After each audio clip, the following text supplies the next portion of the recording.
Pelayanan jemaah yang tidak optimal telah menjadi isu menahun dalam penyelenggaraan haji. Berbagai persoalan kerap terjadi dalam prosesnya, seolah tak bisa diantisipasi. DPR melihat hal ini perlu perhatian serius, karenanya Undang-Undang Haji dan Umroh dikebut agar jemaah bisa khusyuk beribadah di Tanah Suci. Komisi 8 DPR RI berkomitmen mempercepat pembahasan RUU ini bersama pemerintah, publik, dan pihak terkait lainnya. Bahkan, pembahasan terkait biaya haji dilakukan di masa reses. Satu tujuannya, agar calon jemaah bisa menikmati proses berhaji yang aman dan nyaman.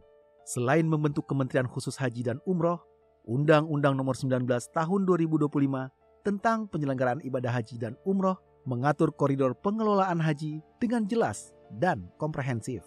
Undang-undang ini mengamanatkan pembagian kuota haji yang transparan, proporsional, dan berkeadilan, agar tak ada lagi penyalahgunaan wewenang dan misalokasi kuota.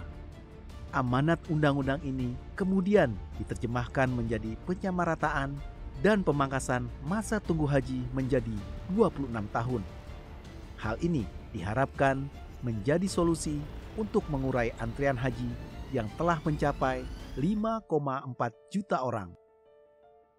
Tetapi yang harus dilakukan oleh Kementerian Haji ini adalah sistem transparansi dan akuntabilitas yang dilakukan secara terang benderang agar tidak ada lagi dusta di antara kita. Betul kan?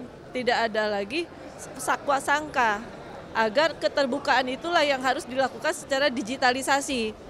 Kita kan tidak pernah tahu sistem yang dilakukan hari ini yang akan dibuka oleh Kementerian Haji ini apakah tetap akan menggunakan Siskohat atau Siskopatuh yang selama ini dilakukan oleh Kementerian Haji dan Umroh. Karena baru akan di-launching oleh Kementerian Haji dan Umroh.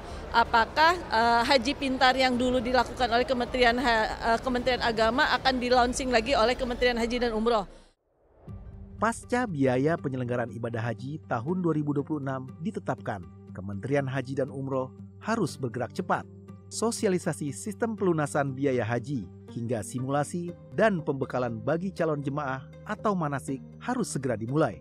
Para calon jemaah harus dipersiapkan dengan matang, baik secara fisik maupun mental. Selain itu, Kementerian Haji juga harus memastikan kesiapan seluruh layanan, mulai dari kesiapan transportasi, pemondokan hingga konsumsi bagi lebih dari 221.000 calon jemaah. Koordinasi dengan otoritas Arab Saudi harus efektif agar keamanan dan kenyamanan jemaah tak jadi taruhan. Disinilah peran apa yang disebut dengan manasik. Maka kita minta Kementerian Haji dan Umroh untuk membuat pola manasik itu betul-betul efektif. Bukan hanya dijejali dengan doa-doa saja, tetapi bagaimana filosofis haji, bagaimana rukun, wajib, sunnah haji.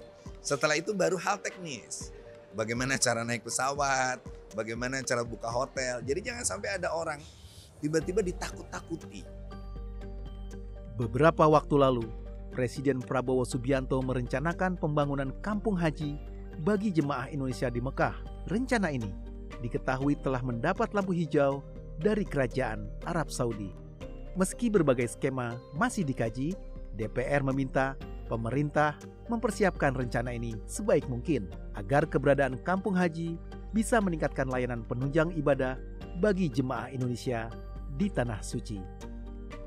Paling tidak mereka harus segera melakukan koordinasi antar lembaga bagaimana menyiapkan komunikasi dengan Kerajaan Arab Saudi, apa yang harus dilaksanakan. Tentu ada komunikasi politik. Arab Saudi juga tidak mungkin mau dirugikan terhadap adanya kampung haji ya, karena mereka juga adanya jamaah kita kan tentu baik itu haji maupun umroh tentu mendapatkan keuntungan, ada keuntungan oleh negara Arab Saudi, dan itu yang harus dipertimbangkan, dikomunikasikan dengan baik oleh lembaga-lembaga terkait kepada Kerajaan Arab Saudi.